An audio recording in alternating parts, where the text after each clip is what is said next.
So going from replacing a cooling system every month to 7.5 years later, we have not replaced a single one.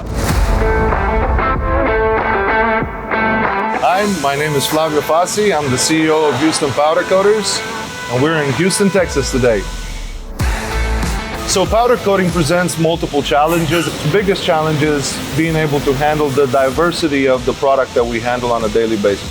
Everything has to basically go through an oven at 400 or 450 degrees. Our maintenance costs were just absolutely through the roof.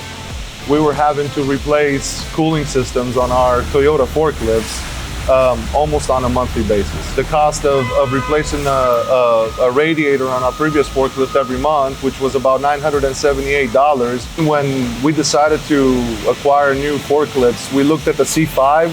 Up to this day, our oldest C-5 series forklift is over 7.5 years old, and we have not had to replace a single cooling system.